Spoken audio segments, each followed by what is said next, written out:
आ गए आप। तो दोस्तों आज फिर हम लोग कुछ क्वेश्चंस की प्रैक्टिस करने वाले हैं जो एग्जाम पॉइंट ऑफ व्यू से बड़े अच्छे क्वेश्चंस हैं और इसमें कई सारे पास्ट ईयर क्वेश्चन भी कवर है। तो दोस्तों आज हम लोग कुछ क्वेश्चन डिस्कस करने वाले हैं। सबसे पहले क्वेश्चन नंबर फर्स्ट की बात करते हैं। क्वेश्चन कह रहा है a class consist of 48 male students and 23 female student. ठीक है साहब, find the ratio of the female students to the total strength of the class. पहले तो ये देखिए इसमें कितने मेल स्टूडेंट है 48, फीमेल कितने हैं 23। अगर मैं टोटल की बात करूंगा तो टोटल स्टूडेंट हो गए 48 plus 23 that is equals to 71 students. कितने हो गए 71 स्टूडेंट्स। आपसे कह रहा है find the ratio of the female student. Female student कितने हैं आपके, फीमेल स्टूडेंट है 23 और टोटल स्ट्रेंथ कितनी है 71। तो रेशो कितना हो जाएगा सर, रेशो हो जाएगा 23:71। आंसर हो गया डी, आंसर हो गया डी सर। क्वेश्चन नंबर 2 की बात करेंगे। क्वेश्चन कह रहा है if 4, 6, P, 27, Q are in continue proportion. माने यहां पे 5 क्वांटिटी दे रखी है और आपसे पी और क्यू की वैल्यू पूछेगा और क्या पूछ सकता है। बेटा जी एक बात बताइए कि ए बी सी अगर 3 क्वांटिटी कॉन्टिन्यू प्रपोर्शन में है, अगर मैं इसे रब कर दूं 3 क्वांटिटी कॉन्टिन्यू प्रपोर्शन में कब होती है बेटा जी, ये तब होती है जब a upon b is equal to b upon c होता है। ऐसे ही अगर मैं बात करूं 4, 6, P, 27 और Q, मैं सिर्फ और सिर्फ 3 क्वांटिटी को लेके चल रहा हूं। माने 4 अपॉन 6 बराबर 6 अपॉन P, फिर आगे is equals to P upon 27 is equals to 27 upon Q। अब जरा देखिए ध्यान से, अगर मैं इस रेशो को ले लूं, सिर्फ इस रेशो को कंसीडर करूं तो मुझे P की वैल्यू मिल जाएगी। तो जरा ध्यान से देखिए 4 अपॉन 6 बराबर 6 अपॉन P, तो P की वैल्यू कितनी आ गई, ये हो जाएगी क्रॉस मल्टीप्लाई करके 36 अपॉन 4 का मतलब कितनी आ गई 9। P की वैल्यू 9 हमारे पास आ गई। P की वैल्यू 9 तो A में भी है और B में भी है, ना ही C में है ना ही D में है, माने आंसर 2 तो खत्म हो गए, 2 रह गए। Q की वैल्यू निकालनी है। अब ये P की वैल्यू 9 आप यहां पे पुट कर दीजिए। तो यहां जब आप P की वैल्यू 9 पुट करेंगे तो क्या मिलेगा आपको कि 9 अपॉन 27 बराबर 27 अपॉन Q। तो ये 9 बन जाए, ये 3 जा, तो Q की वैल्यू कितनी आ गई 81। Q की वैल्यू कितनी आ गई 81। माने आपका आंसर कौन सा होगा, बी होगा आपका आंसर, ए नहीं होगा। बात समझ में आ गई दोस्तों। क्वेश्चन नंबर 2 भी हो गया। Question number 3, if a stadium having spectres divided into groups of young generation and old generation and the number of young spectators are 1525 and the old spectators are 1875, find the ratio of the total spectators to the young spectators।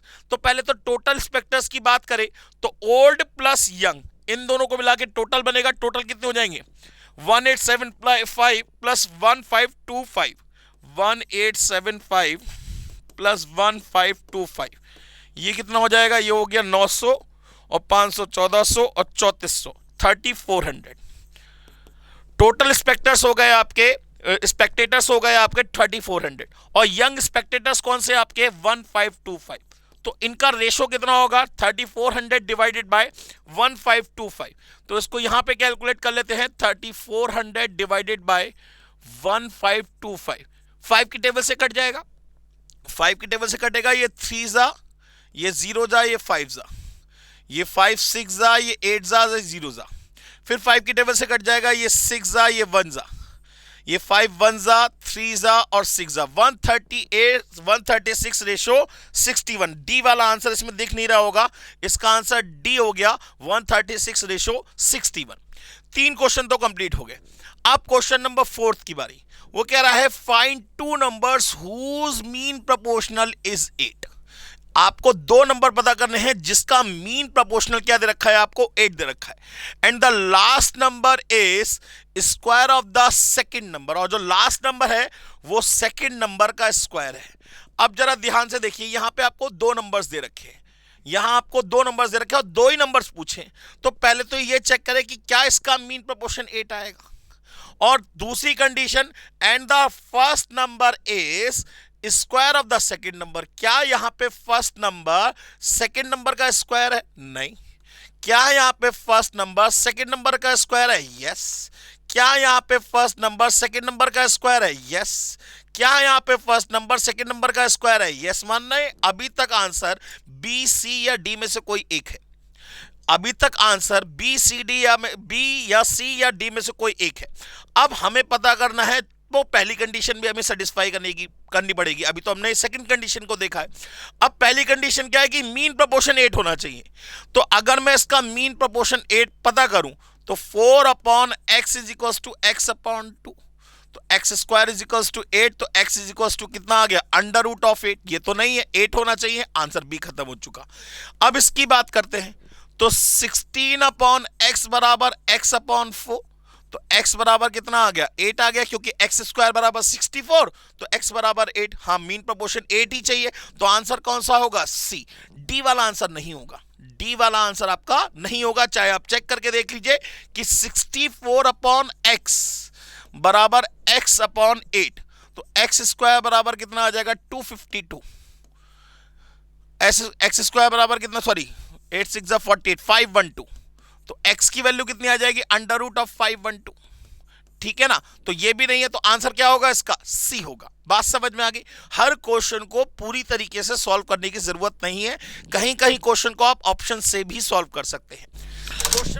तो दोस्तों, अब question number 5 की बात करते हैं। कह रहा है the ratio of the pocket money save by Rakesh and his sister is 5:6।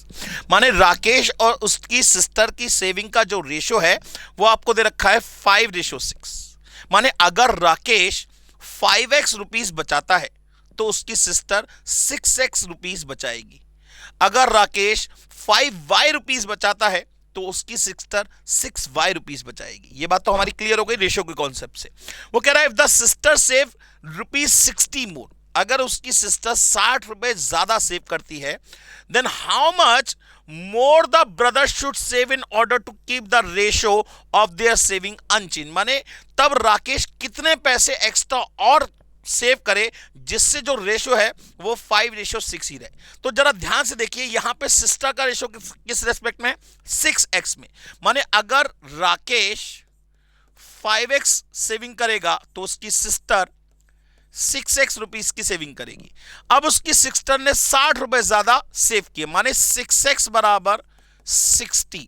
तो x की वैल्यू कितनी आ गई? 10। तो x की वैल्यू 10 पे माने राकेश को कितने सेव करने पड़ेंगे? 50 रुपए एक्स्ट्रा सेव करने पड़ेंगे। तो रेशो उसका कभी चेंज नहीं होगा। इसका मतलब आंसर हो जाएगा इसका सी। बात समझ में आ गई दोस्तों? इसके बाद नेक्स्ट क्वेश्चन। ये जो क्वेश्चन है दोस्तों, ये compound interest time value of money के क्वेश्चंस है। ये भी आपको साथ में कवर कराए जा रहे हैं ताकि आपके सारे कॉन्सेप्ट बिल्कुल ट्रांसपेरेंट हो सके। तो दोस्तों, इस वीडियो में बने रहिएगा ताकि आपके कुछ क्वेश्चंस की प्रैक्टिस आपके पेपर के रेस्पेक्ट में हो सके। और यकीन मानिए ये सारे क्वेश्चन अच्छे क्वेश्चन है जो आपको पेपर में मिलने वाले हैं। ठीक है ना? इस टाइप के क्वेश्चन आपको पेपर में मिलेंगे। क्वेश्चन कह रहा है AMS and company borrows 1,20,000 for 1 year at 15% interest compounded monthly. Compounded monthly का मतलब एक साल में 12 बार प्रिंसिपल क्या होगा? चेंज होगा। कंपाउंड और सिंपल में डिफरेंस क्या होता है? In case of simple interest the principal is same for the whole time period, but in case of compound interest the principal will change after an regular interval. माने 12 बार principal क्या होगा? Change होगा। वो कह रहा है फाइंड देयर मंथली पेमेंट। तो आपसे पूछ रहा है बताइए उसकी मंथली पेमेंट कितनी होनी चाहिए। तो आपसे पूछ रहा है उसकी मंथली पेमेंट कितनी होनी चाहिए। AMS and company borrows 1,20,000 for 1 year at 15% annual interest compounded monthly. Find their monthly payment. माने ये क्वेश्चन एक एन्युटी का क्वेश्चन हुआ। मंथली पेमेंट करना है, टोटल पेमेंट नहीं करना है, मंथली पेमेंट करना है। माने इसमें लगेगा प्रेजेंट वैल्यू ऑफ एन्युटी। अब प्रेजेंट वैल्यू ऑफ एन्युटी कितना हुआ? 1,20,000। प्रेजेंट वैल्यू ऑफ एन्युटी कितना हुआ? 1,20,000। एन्युटी की वैल्यू हमें पता नहीं। इसमें क्या आता है? A sub n at the rate of I। Time period कितना है? 1 साल। 1 साल का मतलब हो गया 12 महीने। At the rate of interest कितना हो जाएगा 15/1200। रेट को हम क्या करेंगे टाइम से भाई मंथ से डिवाइड कर देंगे कि एक साल में कितने महीने होते हैं 12, तो डिवाइड बाय 1200 कर दिया। अब हम इसमें वैल्यू कैलकुलेट करेंगे दोस्तों। तो सबसे पहले a सब 12 at the rate of point, यहां पे देख लेते हैं 15 डिवाइडेड बाय 1200 कितना आया 0.0125। ये वैल्यू निकालनी है। अब इसकी वैल्यू क्या होगी, ये होगी 1 माइनस 1.0125 की होल पावर 12 माइनस 12 अपॉन 0.0125। पहले ये वैल्यू कैलकुलेट करेंगे।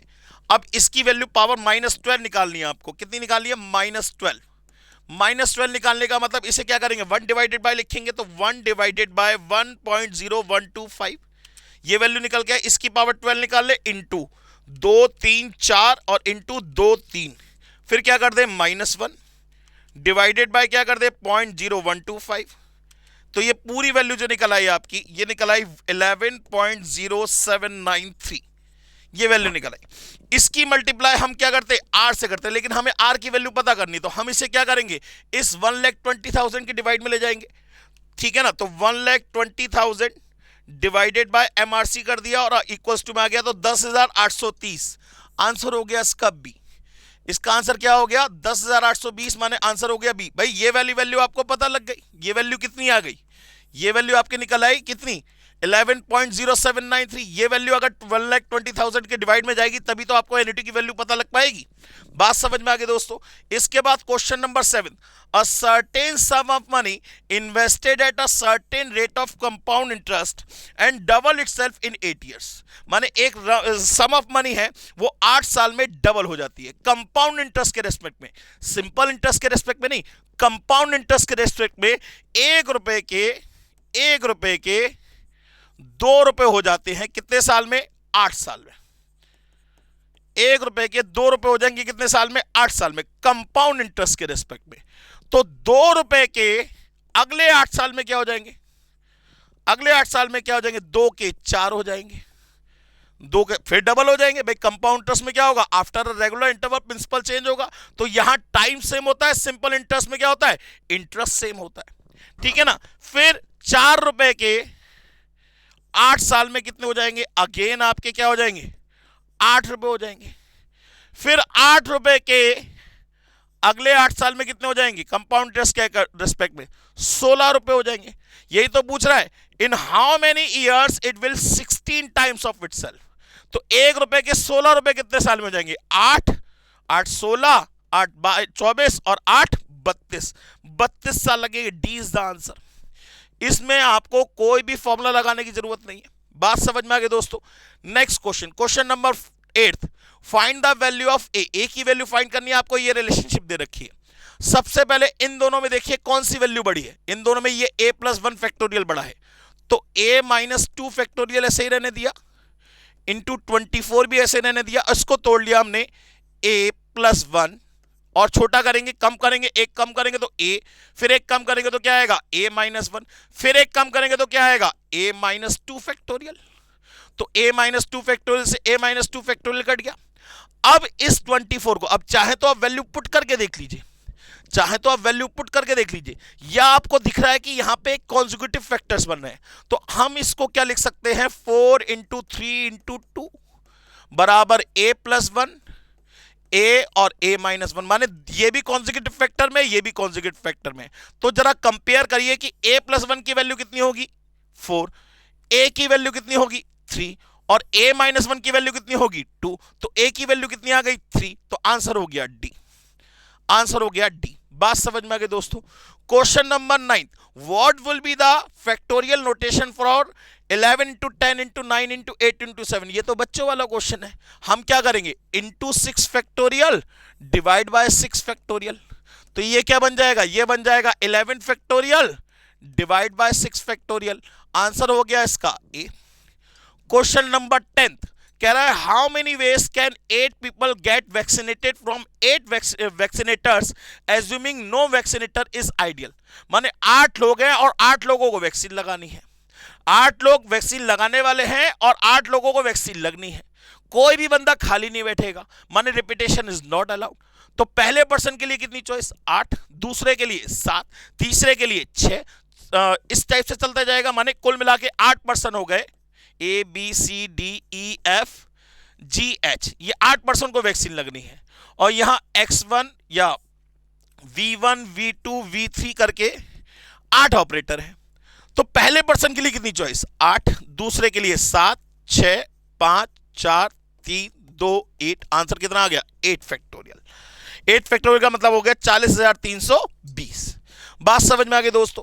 इसके बाद next question, in how many different ways can 4 different cars, one of each of the 4 manufacturer be parked in a parking lane? 4 car है, 4 पार्किंग लेन है, क्या हो जाएगा? सीधे सीधे 4 फैक्टोरियल। आंसर हो गया 24 वेज।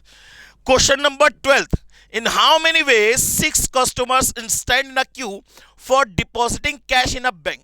6 कस्टमर लाइन में लगे हुए, कितने तरीकों से खड़े हो सकते हैं? तो 6 फैक्टोरियल। 6 फैक्टोरियल का मतलब कितना हो गया आंसर? 720। भाई 6 बंदे हैं, उनको खड़े करने के तरीके पूछ रहा है, तो पहले के लिए 6 चॉइस, फिर 5, फिर 4, फिर 3, फिर 2, फिर 1। आंसर आ गया 6 फैक्टोरियल माने 720। बात समझ में आ गई। तो आज के क्लास में, आज की आपको इस क्लास के अंदर हमने कुछ क्वेश्चन डिस्कस करे जो कि रेशो प्रोपोर्शन के भी थे, परमुटेशन कॉम्बिनेशन के भी थे और आपके कंपाउंड इंटरेस्ट के भी थे। ऐसे ही इसी टाइप की क्लासेस को अगर आपको समझ में आ रही हैं तो ये सारी क्लासेस को आप लाइक करते रहिएगा, शेयर करते रहिएगा, कमेंट सेक्शन में जरूर लिखिएगा कि आपको किस टॉपिक से रिलेटेड क्वेश्चन चाहिए, ताकि नेक्स्ट वीडियो में मैं आपको उस टॉपिक से रिलेटेड क्वेश्चन करा सकूं। आज के लिए thank you very much, take care and bye bye. Hello बच्चों, कैसे हैं आप? मैं CA संतोष कुमार। मैंने और मेरी टीम ने डिसाइड किया कि जो क्वालिटी एजुकेशन मैं और मेरी टीम एक पर्टिकुलर एरिया में प्रोवाइड कर रहे हैं, उसको पूरे देश में क्यों न फैलाया जाए at the reasonable cost, under the brand name of COC education private limited. मेरे बच्चों, इस सक्सेस को हमने पाया, कॉमर्स के स्टूडेंट्स किसी भी कोर्स के हो, वो पूरे ऑल ओवर इंडिया में बैठ के हमारे कोर्सेज से बेनिफिट ले रहे हैं या ले चुके हैं। हमें जो दूसरों से अलग करता है वो है हमारा डेली डाउट सेशन। हमारा जो एकेडमिक इंस्ट्रक्टर टीम है, आपके कॉन्टिन्यूस आपके ग्रोथ पे वो नजर बनाए रखता है और आपको कॉन्टिन्यूस बेसिस पे मोटिवेट करना आपको स्टडी के लिए। मेरे बच्चों, कुछ रिव्यूज पूरे ऑल ओवर इंडिया से आए हैं, मैं चाहता हूं कि वो आपसे शेयर करूं। This is Komal Mishra of class 11. I am Rishik, preparing for CA Foundation. Hello, my name is Vanshika and I'm doing CA Intermediate. Ayaz from Bihar, student of COC since class 11th and now in foundation. I have purchased my CMA Intermediate classes from CSC Education. Hi everybody, this is Rahul. I am currently pursuing the CMA finals. मैंने YouTube पर पहली बार तो sir का class देखा, उनके पढ़ाने का तरीका मुझे बहुत ही पसंद आया। Very thankful to Santosh sir. He is really a very nice teacher. अगर मैं संतोष सर के टीचिंग स्टाइल के बारे में बात करूँ तो आपको महसूस ही नहीं होगा कि आप वीडियो क्लासेस में बैठो, आप लाइव क्लासेस में बैठो। Santosh sir has cleared all my doubts and he gives a very तगड़ा concept over accountancy. Thanks to COC, my concepts are pretty clear, my doubts get clear right away and I'm even able to score a good mark. इसलिए मैं संतोष sir का दिल से thank you so much कहना चाहता हूँ। आइए आप भी हमारे साथ ज्वाइन करें और सक्सेस के पाथ पे आप भी हमारे साथ अपने सपनों को पूरा करें। थैंक यू बच्चों।